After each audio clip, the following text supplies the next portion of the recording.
Чубак ажы эл арасында бир гана өзүнүн кадырын өстүрбөй, динге кызмат кылып жаткан жалпы молдолордун, имамдардын, дааватчылардын кадырын да көтөрдү.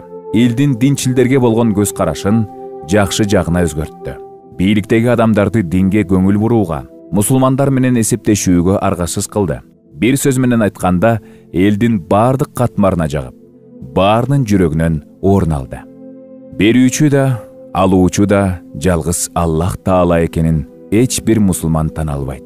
Аллах Таала пенденин тагдырына эмнени жазса, пенде ошону көрөт.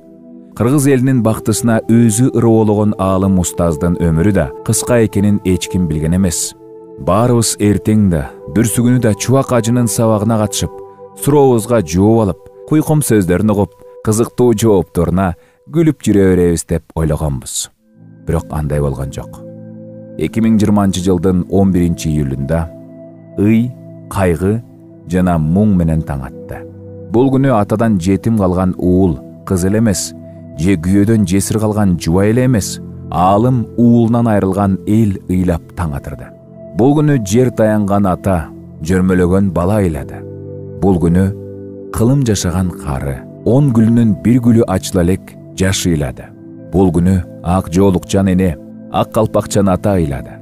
Бул күнү күлкүдөн башканы билбеген кыз, оюндан башканы билбеген бала ыйлады. Бул күнү дос да, душман да ыйлады.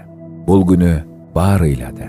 Бул күнү элдин сүймөнчүгүнө айланган чыныгы эл уулу, 3 уул, 3 кыздын атасы Чубак ажы Жалилов эски өнөкөт оорусуна, ааламды каптаган кара бале пандемия кошумча болуп дүйнөдөн өткөн эле.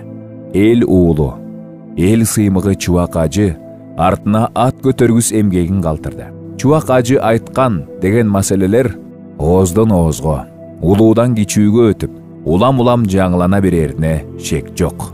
Аалым уулун сагынган эли үчүн устазыбыздын 5 китеби, видео сабактары жана ооздон оозго өткөн куйкум сөздөрү пайдалуу сабак боло берерине ишенебиз.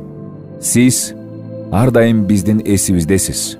Көргөн адамды бир жылмайткан жаркын элесиңиз көз алдыбызга тартылып, жүрөгүбүздө өмүр бою сакталасыз. Аллах Таала сиздин билип билбестен кылган күнөөлөрүңүздү кечирсин. Кабырыңызды нурдуу, акыретиңизди абат кылсын.